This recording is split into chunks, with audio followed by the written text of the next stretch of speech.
mabuk kan dikerjakan semuanya, tapi begitu. Oke, kita lanjutkan diskusi kita selama jeda atau rehat tadi. Ternyata diskusi terus berkembang. Saya mau ke Bang Faisal dulu. Sebenarnya kalau bicara dampak atau untung rugi di luar aspek kemanusiaan, kalau kita bicara tentang masa depan Palestina, apakah upaya yang dilakukan Indonesia itu bisa membantu paling tidak meringankan beban warga Palestina khususnya Gaza? Saya kira selama ini dunia termasuk Indonesia selalu keliru dalam menanggapi isu Palestina. Artinya gini, ketika Israel mengacak-ngacak sebuah tatanan, terus tiba-tiba semua dunia sibuk untuk membereskan. Sedangkan pelaku yang mengacaknya tidak pernah dikasih sanksi, tidak pernah diberi hukuman, dan itu selalu berulang. Harusnya kan pelakunya itu yang mengacak tatanan itu dikasih sanksi. Tapi kan tidak ada itu yang dilakukan. Kita tahu kemarin rame sempat Tidak bisa atau tidak berani kita? Ya pertama tidak punya kapasitas, kedua ya tidak berani. Terus juga kita tahu kemarin kan rame viral 2 ex tentara Israel bisa punya mengelola villa di Bali. Terus sebelumnya juga ada tentara Israel tuh yang lagi perang itu bisa berlibur ke Bali November 2023 sama Februari 2024. Kan harusnya kita itu apa istilahnya, ada yayasan namanya Hind Rajab Foundation. Itu memburu dimanapun perwira atau tentara Israel yang terlibat genosida di Gaza. Harusnya kan bagaimana dunia termasuk Indonesia itu memberi efek jera, karena kan perang bukan baru ini, dan ini memang perang terlama. Nah kalau misalkan dunia selalu Pulau Galang tidak tepat menurut Anda? Menurut saya nggak tepat, harusnya hulunya yang dibereskan. Bagaimana menghentikan genosida? Kalaupun tetap harus diterjemahkan ke keputusan Presiden Prabowo untuk mensupport dengan menyiapkan Pulau Galang, harusnya jadi apa Pulau Galang itu? Ya nggak perlu Pulau Galang perlu sih. juga. Nggak perlu Pulau Galang. Harusnya kita itu komitmen bagaimana memberikan sanksi politik, ekonomi dan militer.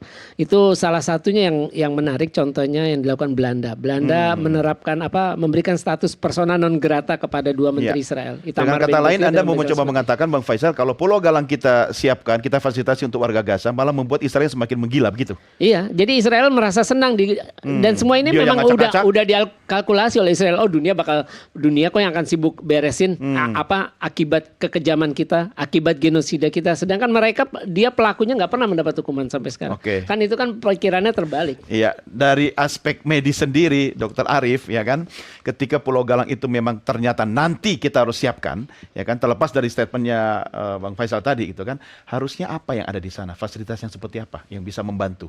Ya balik lagi, kembalikan kepada kasus yang mau dibawa. Jangan sampai kemudian tanpa perencanaan yang baik, yang matang, seolah-olah kita hanya memberikan penurun panas untuk kasus. Siapa yang menentukan kriteria kasus dan pasiennya itu? Kita kah atau otoritas Palestina atau siapa? Otoritas saat ini yang kemudian memiliki kuasa untuk memintakan evakuasi pasien-pasien itu kan WHO. Dari lembaga-lembaga yang bertugas di lapangan, kemudian berkoordinasi dengan Kementerian Kesehatan di Gaza, memasukkan ke WHO memintakan izin bahwa pasien ini dengan kasus begini-begini membutuhkan perawatan di luar. Gitu. Pada kenyataannya sampai saat ini kan 0. Pengalaman Mercy Slamin apakah sering kemudian membawa warga untuk melakukan treatment di luar? Kami tidak pernah melakukan evakuasi karena tidak punya kapasitas kemampuan untuk itu. Jadi pasien-pasien yang memang kami pegang, kemudian memang kami rasa situasinya tidak memungkinkan dirawat, akan kami refer melalui WHO untuk dicarikan rumah sakit di sekitar. Kita lebih di dalam sekitar negara. Jadi apakah ke tepi barat, apakah ke Jordan, apakah ke Mesir, bahkan mungkin sejauh-jauhnya itu masih ke negara-negara Teluk. Dengan pertimbangan bahasanya sama, budayanya sama, jadi tidak terlalu mengalami cultural shock. Artinya kalau ke sini pasti ada masalah baru ya, masalah sosial, culture shock. Itu yang juga perlu kita pertimbangkan, karena saya tidak bilang banyak, karena tentu jumlahnya tidak bisa saya sebutkan dengan pasti. Tapi ada beberapa pengungsi Palestina yang kemudian dari Malaysia masuk ke Jakarta kemudian mengalami masalah. Betul. Itu jangan sampai bicara kemudian kita bawa ke Pulau Galang yang disampaikan karena dia terpisah dari masyarakat banyak, kemudian malah jadi penjara baru. Manageable. Nah, saya khawatirkan justru ini malah menjadi penjara baru buat mereka. Artinya lebih tepat ketika kita membangun rumah sakit di wilayah aman di Palestina begitu. Iya, sejauh-jauhnya adalah di wilayah, kita bicara tepi barat deh. Secara perang mungkin tidak terlalu, gitu kan? Bagaimana kemudian dengan dengan diplomasi yang sama terhadap mereka-mereka yang punya kekuasaan di sini mengizinkan agar internasional katakanlah membuat semacam rumah sakit darurat, rumah sakit sebanyak-banyaknya di tepi barat. Ya. Yang ketika Indonesia bisa berkontribusi di situ. ketika situasinya kemudian mereda, rumah sakit ini akan bisa dipergunakan lebih jauh oleh masyarakat di tepi barat untuk meningkatkan kapasitas kesehatan mereka. Ya. Kita tidak bisa lupa bahwa situasi kesehatan di tepi barat juga tidak lebih baik daripada yang di negara-negara teluk sekitarnya. Mereka juga situasi sistem kesehatan juga sangat-sangat buruk. Dalam hal kondisi atau penanganan kedaruratan lebih tepat rumah sakit itu dibangun di dekat daerah konflik begitu ya. Betul. Jadi semua lembaga pertolongan, tenaga-tenaga ahli itu bisa datang dengan perizinan yang lebih mudah, dengan resiko yang lebih bisa dikendalikan. Bayangkan kalau kemudian kita masuk di Gaza, sementara aktivitas perang tidak berhenti, kita masih sangat mungkin bisa juga menjadi korban gitu ya, apa yang seperti yang terjadi oleh teman-teman wartawan. Sementara kalau kita bekerja di tempat yang lebih aman seperti tepi barat Yordan, Mesir, katakanlah, maka kemudian setidaknya pressure secara psikologis terhadap tim medis juga jauh berkurang. Oke, Pak Reza, setidaknya meskipun ini belum tentu jadi, Pulau Galang kita siapkan misalnya, apakah itu bisa menaikkan posisi tawar Indonesia di mata dunia internasional terhadap dukungan Palestina? Menaikkan, karena ratingnya kita semakin naik ya. Kita ada negara yang bisa berpikir di luar kotak dan kita bisa bergerak sesuai dengan amanah dari KTT luar biasa dari OKI dan Liga Arab. Hanya Indonesia yang punya kemampuan itu ternyata. Dan otomatis saya juga melihat bahwa tanpa kita sadari itu kepemimpinan Indonesia dalam penyelesaian krisis Palestina ini menaik di level internasional dan tanpa kita sadari Pak Prabowo itu sudah dianggap oleh dunia itu sebagai pemimpin yang bisa mewakili negara-negara sedang berkembang di dunia. Ini adalah salah satu hikmah yang bisa kita lihat. Jadi untuk itu diplomasi harap jalan terus, penyiapan Pulau Galang jalan terus, dan kemudian kita mencoba meyakinkan negara-negara yang punya kecenderungan untuk mendukung agar mereka tetap konsisten. Agar pada tanggal 30 September nanti tren itu menaik. Dan untuk itu pada saat yang sama kita juga harus mencegah agar jangan sampai negara-negara yang mau serius itu diganggu pula dari dalam negeri. Maka kita harus menggalang juga solidaritas dengan masyarakat akademis di seluruh dunia, terutama sekali di negara-negara yang masyarakatnya mendukung Palestina tapi pemerintahnya masih ragu-ragu. Dan juga kita mencoba yang belum banyak dilakukan adalah masyarakat Yahudi di dunia itu kan banyak sekali. Mereka tuh punya ikatan-ikatan emosional dan juga ikatan-ikatan bisnis yang sangat bagus kan.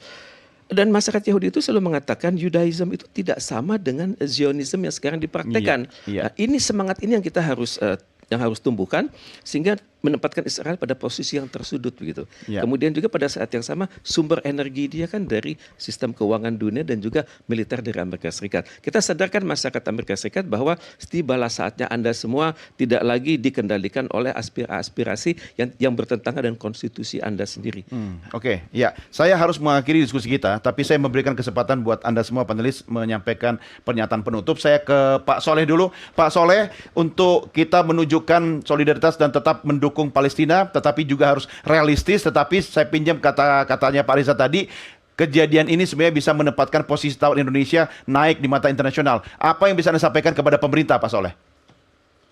Pada prinsipnya DPR akan terus mendukung upaya dari Pak Presiden beserta tentunya dengan Kabinet Merah Putihnya dalam rangka bagaimana terus mengumandangkan untuk meminta Palestina merdeka. Di sisi lain, tentu yang paling urgent adalah bagaimana Indonesia meminta kepada PBB dan kepada komunitas-komunitas di wilayah Timur Tengah dan terutama untuk menekan daripada Israel membuka blokade untuk bantuan internasional.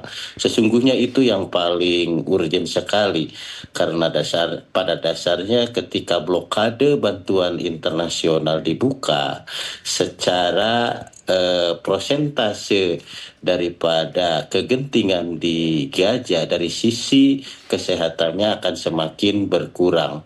Dan mudah-mudahan dengan dibukanya blokade Gaza ini juga Indonesia tidak perlu lagi untuk memindahkan warga Palestina ke Pulau Galang, dan bahkan Indonesia lebih komprehensif untuk membangun kembali rumah sakit di Gaza. Intinya DPR 100% mendukung upaya pemerintah untuk melakukan diplomasi kemerdekaan dan sekaligus diplomasi kemanusiaan. Ya, baik. Pak Dirjen, statement Anda silakan. Terima kasih. Seperti saya katakan tadi itu bahwa fokus kita saat ini sebenarnya adalah bagaimana kita menanggulangi akar persoalan yang terpenting di Palestina, yaitu terus berlanjutnya pendudukan Israel dan terus berlanjutnya krisis kemanusiaan serta ditutupnya akses buat bantuan kemanusiaan. Inilah akar persoalan yang harus diatasi. Itu pertama. Dan kemudian kedua, mengenai rencana membawa warga Gaza ini sendiri, sekali lagi saya katakan semua bentuk kehati-hatian dan kecermatan yang dilakukan oleh pemerintah adalah wujud konkret dari upaya kita untuk mengelola setiap kebijakan dan langkah diplomasinya secara cermat. Political engagement dengan semua pemangku kepentingan, terutama otoritas Palestina dan negara kawasan, merupakan sebuah keniscayaan. Indonesia sekali lagi tidak akan mengambil sebuah kebijakan yang tidak sejalan dengan kepentingan Palestina. Semua langkah tersebut terlebih dahulu harus dipastikan kesesuaiannya dengan prinsip hukum nasional dan hukum internasional. Saya ambil satu contoh, Mas, tentang satu komitmen yang sudah dibuat juga pemerintah, tapi pelaksananya pun kita harus melihat bagaimana perkembangan politik ke depan. Misalnya, komitmen kita untuk mengirim pasukan perdamaian apabila pasukan perdamaian itu dikerahkan. Kita tahu pengerahan pasukan perdamaian di Palestina adalah suatu isu yang sangat sensitif buat Israel. Israel menolak.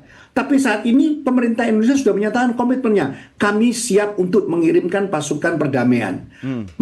Rincinya bagaimana kirim, berapa orang, bagaimana mandatnya, ya sampai detik ini kita belum bisa berbicara sejauh itu karena memang keadaan belum memungkinkan. Tapi yang paling penting adalah detik ini pemerintah Indonesia sudah berkomitmen apabila ada pengerahan pasukan perdamaian di Palestina, Indonesia dapat dipastikan akan ikut serta. Terima kasih. Baik, Dr. Arief, silakan. What next? Yang the best?